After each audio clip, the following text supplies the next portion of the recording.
Welcome to TV20 News. We are Cleveland. I'm Leah Haslage. With a loud crash, a once historic building turned eyesore came down.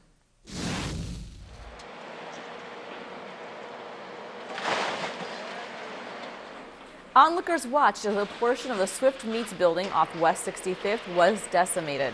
Cleveland's Building and Housing Interim Director, Iona McDonald, says the removal of the building is funded by Cleveland's Safe Routes to School demolition program.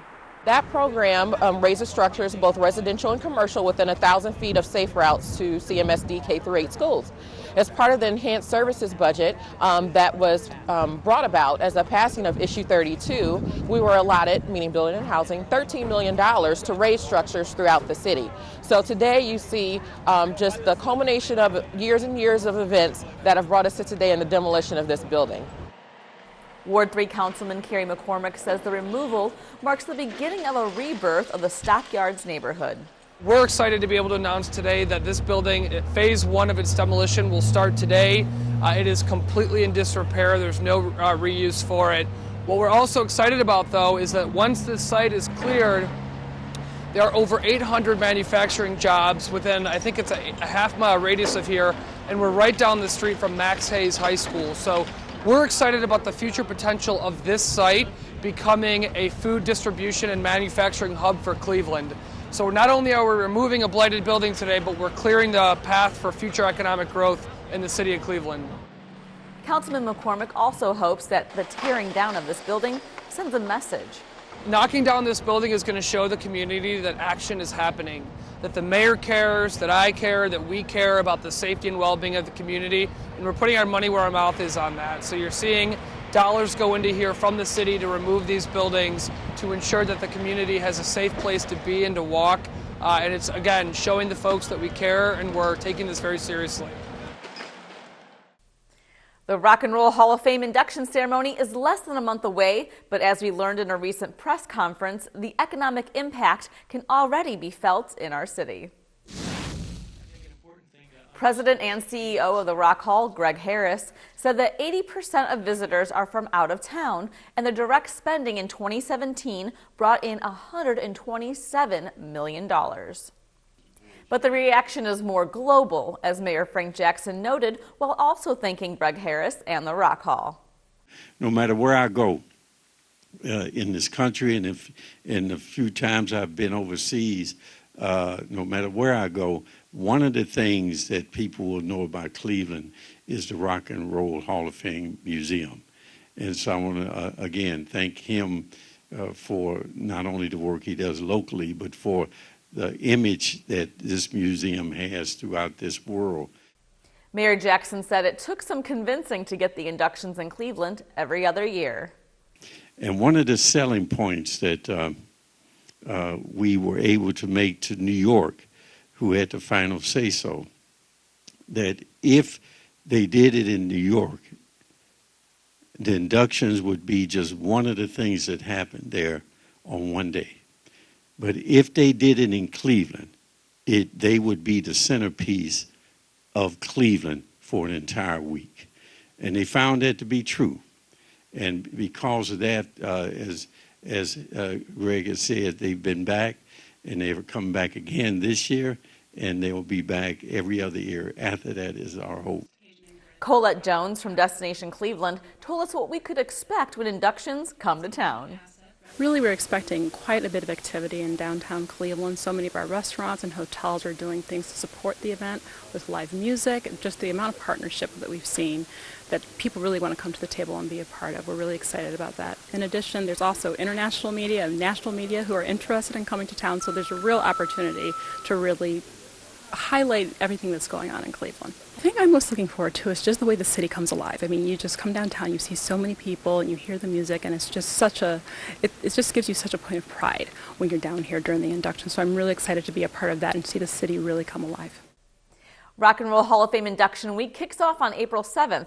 There's a series of week-long events leading up to the big April 14th induction ceremony. For more information, visit rockhall.com. The Greater Cleveland Food Bank and the City of Cleveland's Department of Utilities teamed up for the Race Against Hunger, benefiting the Harvest for Hunger campaign, now in its 27th year. Interim Assistant Director of Public Utilities, Deborah Mitchell, tells us why this event is so meaningful. This is an event for the Water Department or the Department of Public Utilities to showcase, because it shows that not only do we service our community from a good water quality perspective, we service our community through our open hearts and our giving and our support for those that are in need.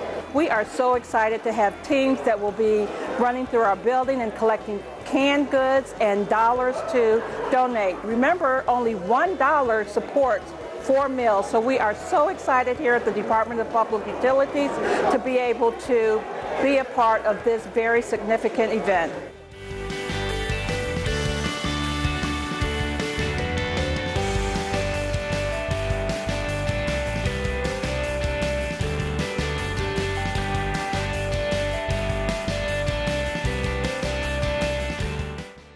We are extremely grateful to the City of Cleveland and this incredible event that raises thousands of dollars in just an hour and so many pounds of food, as you can see behind me. And we could not do what we do every day without the support of the city and their Harvest for Hunger campaign. So the City of Cleveland actually hosts our largest food and funds drive every single year for Harvest for Hunger. Last year they raised over $117,000 for the campaign, which provides close to 500,000 meals for those in need in our city and across Northeast Ohio. If you would like to donate to the Harvest for Hunger campaign, call 216-738-2140 or visit harvestforhunger.org. There are parents that may not have been able to attend college, but they're getting a chance to go back to school thanks to a partnership between CMSD and Cuyahoga Community College. Here's CMSD reporter Shannon Cantner with more. Many CMSD parents never attended college or couldn't afford to finish their courses, but now some of them are going back to school for free. It's called the Parent University Learning Series, a partnership between the district and Tri-C. The courses are taught by Tri-C professors, but taught at CMSD schools. Learn more about the program and hear from parents and caregivers taking the classes about how they're setting an example for their own students.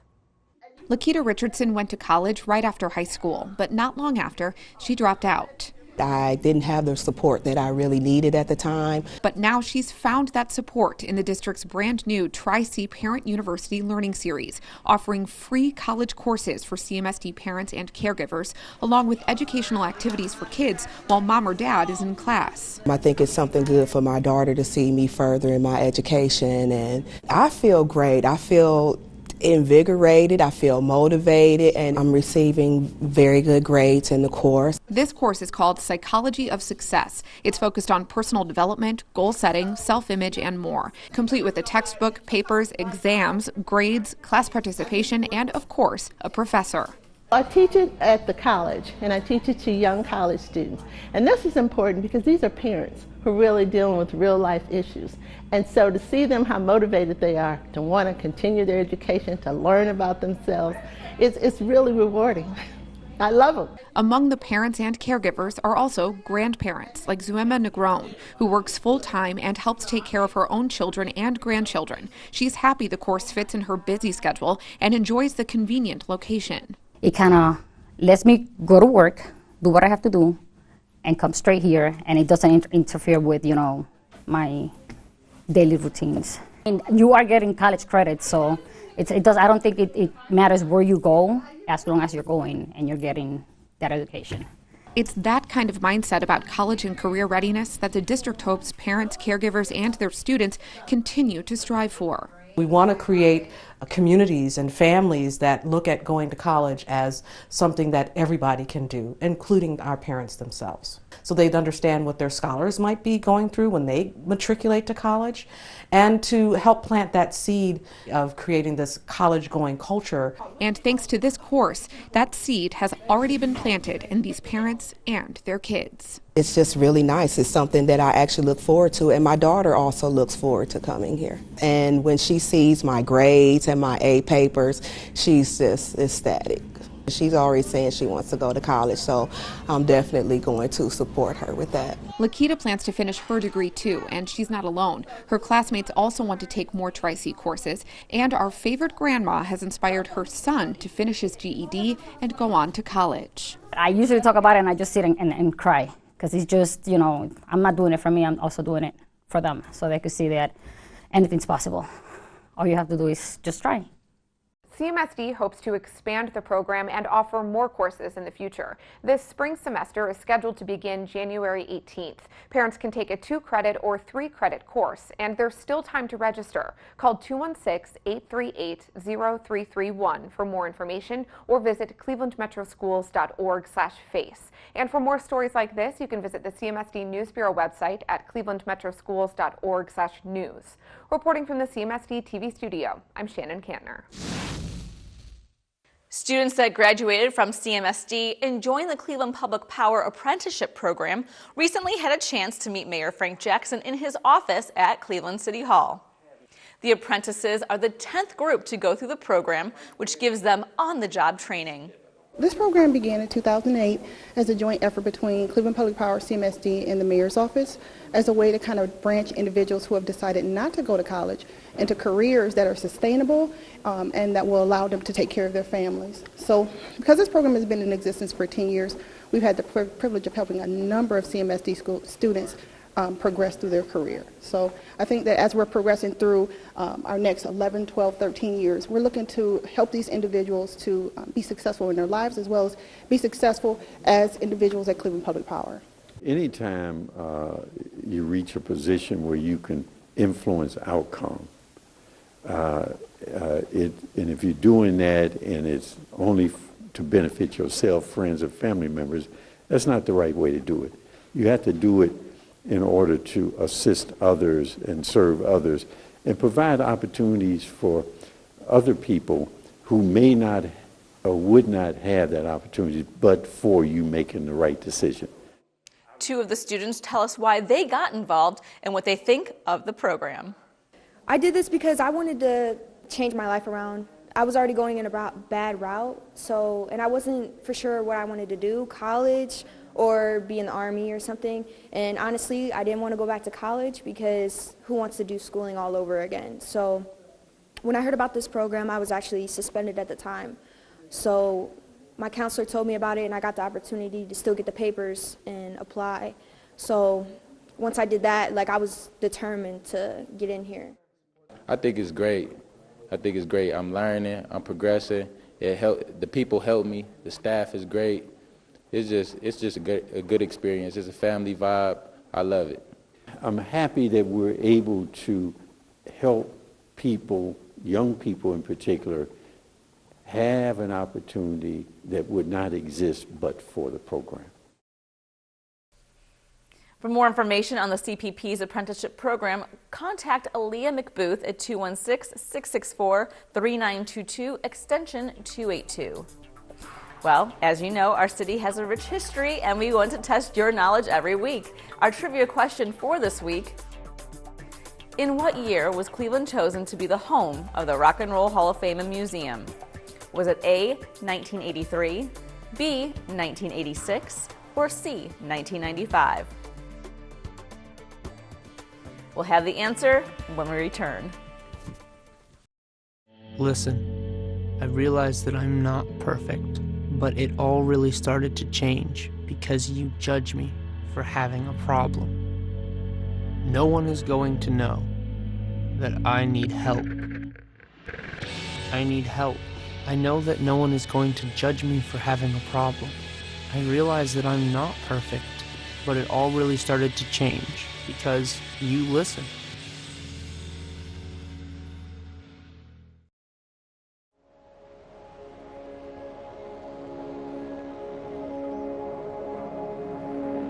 Only 10% of us get enough daily exercise.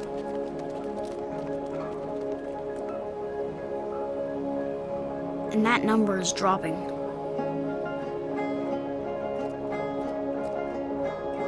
Nearly 30% of us are overweight or obese. We spend 6 hours a day in front of a screen.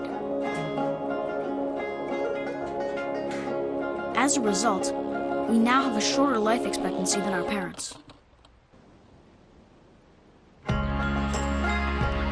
But give us the right start in sports, and we'll never stop.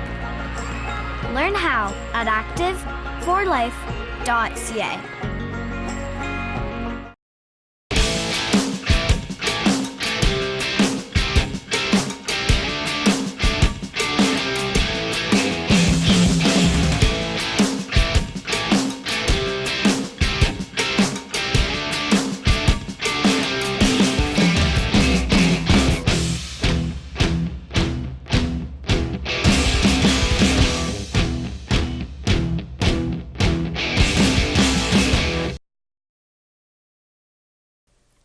Welcome back to TV20 News. We are Cleveland. I'm Leah Haslage. This week's trivia question: in what year was Cleveland chosen to be home of the Rock and Roll Hall of Fame and Museum? Was it A, 1983, B, 1986, or C, 1995? The answer is B, 1986. The museum opened its doors in 1995, but it was officially selected 9 years earlier in '86. Does your work, family, and personal life commitments make you feel like you're a circus juggler and one slip up can cause everything to come crashing down? If so, you're not alone. The City of Cleveland's Wellness Works initiative recently held a seminar to give tips on maintaining a work-life balance. Life coach Pat Schultz spoke to a group about the benefits of achieving balance in your life. Schultz says in today's society, it's becoming harder to keep this balance intact. And the other reason it's difficult is that we've been conditioned to believe that we need to be really busy, that we need to have the perfect home, that we need to have a nice healthy meal. We've been conditioned with these belief systems that put a lot of pressure on us. We're really living other people's lives. To help get her point across, Schultz had some volunteers spin plates on a stick. So how do you know if your balance is out of sync?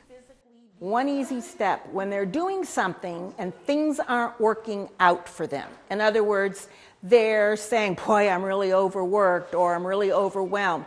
At that moment, stop and say, why am I doing what I'm doing? And what's the belief system behind that? Pat told the group the best way to balance your work life from your family and personal life is to simply learn how to say no. You can watch Pat's seminar in its entirety only here on TV20. Culinary students from Jane Addams Business Career Center recently volunteered their time to make homemade meals for those who are away from their homes. CMSD reporter Shannon Katner brings us this heartwarming story.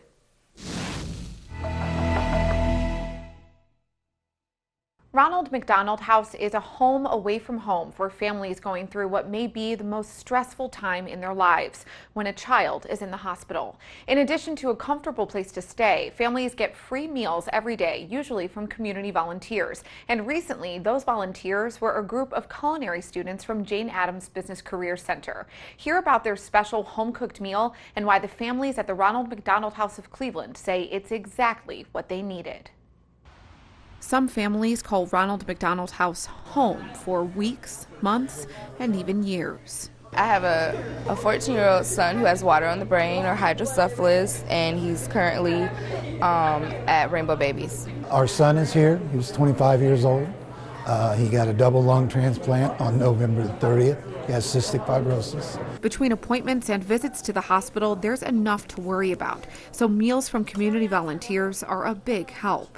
When a group like these students come in and cook for you, you don't have to mentally process what you're going to eat, how you're going to get to the store to purchase it, how you're going to cook it, or what all that's going to look like. And that's great because that takes off pressure. Families lined up for the food, cooked from scratch by the culinary students at Jane Addams Business Career Center. The menu included curried chicken, rice and beans, and cabbage. And those delicious dishes were chosen and planned by junior Denisha McKinney. I'm half Jamaican and half African American, so I decided to go with the Jamaican style. Inspired by her heritage and her own childhood medical scare, she wanted to give back to these families because she knows what they're going through. People in hospitals like this, they don't really have people, so when you volunteer, it makes them feel like they're more loved. And cooking might be one of the best ways to show that love, according to the Ronald McDonald House staff. Nothing beats a home-cooked meal. They are helping the Ronald McDonald House of Cleveland feel like home, a home away from home for the families that we serve. Serving the families and offering the students a learning experience meant a lot to Jane Addams chef instructor Saida Farrell. Volunteerism and also paying it forward, so that was important for me to show the students, and then also exposing them to cooking in other kitchens. I wanted them to see what it's like to cook in other kitchens as well. They cooked up a successful lunch that left plates empty and the room full of smiles. I was impressed. It was very different from what we've had, which is good, different in a good way. And the girls cooked professionally. So I appreciate that. The chicken was delicious and the rice was so good. The meal today was excellent. It was so nice to have something a little different, and it was really good. Because sometimes a home-cooked meal is just what the doctor ordered. These parents and some of the kids, they were so happy and they was eating, smiling, laughing. It meant a lot to me. I was very happy that they enjoyed it, that they liked it. It was a good experience. I mean, it's just great to have a place like this to come to. We've stayed in hotels, it's not the same. The Ronald McDonald House of Cleveland has 55 rooms available to families, and the students plan on volunteering there again soon. If you're interested in volunteering or learning more about Ronald McDonald House, visit rmhcleveland.org. And for more stories like this, you can visit the CMSD News Bureau website at clevelandmetroschools.org/news. Reporting from the CMSD TV studio, I'm Shannon Kantner. Thanks, Shannon. If you've ever visited the Galleria downtown and gone upstairs, then you've probably seen or even dined at a restaurant called Cafe Sausalito. Over a month ago, the restaurant closed its doors forever, but that's not the end of the story. TV20 reporter Dan Monroe has more. The IMG building at East 9th and St. Clair is where you can now find Cafe Sausalito. However, it's been rebranded as Sausalito on 9th. Sausalito owner Saravanan Babu Chandrababu is excited to be taking Sausalito in a newer direction. Sausalito, been there, done that, went through a lot of changes, and we concentrate more on catering. And now, because of our location, a lot of people doesn't know that Sausalito was there because of the Galleria. Now we have the street exposure, and we are still there. We are still doing business, and this is going to be a great addition to our team and for us. Babu says that besides the new location, patrons will notice some other changes as well.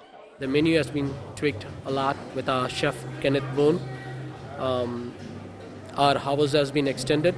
At the Galleria, we used to open from 11:30 till pretty much 7. We don't even open for dinner. And here we are extending our hours from 11 to 9 o'clock. And Friday and Saturday we are going till 10. And Sunday we are giving a family and friends holiday for the restaurant. Former owner Gary Lucarelli, who opened Cafe Sausalito back in 1987, is impressed with the new look of the restaurant.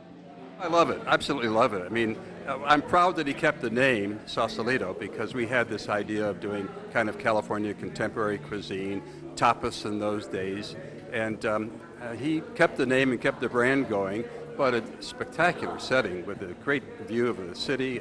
An outdoor patio, and I think it's absolutely gorgeous, and I wish him all the luck in the world.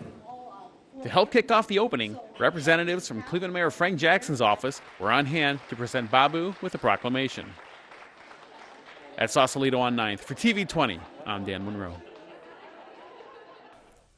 Don't forget to check the waste collection calendar to see if it's bulk week in the city of Cleveland. For more information on your trash and recycling pickup, including bulk week, delays due to holiday, and guidelines on how to properly set out your cans, that way you don't get a fine, visit the city's website at city.cleveland.oh.us. Thanks for watching TV20 News. We are Cleveland. I'm Leah Haslage. Up next, we'll have Christian Patterson with the Inside Sports Report.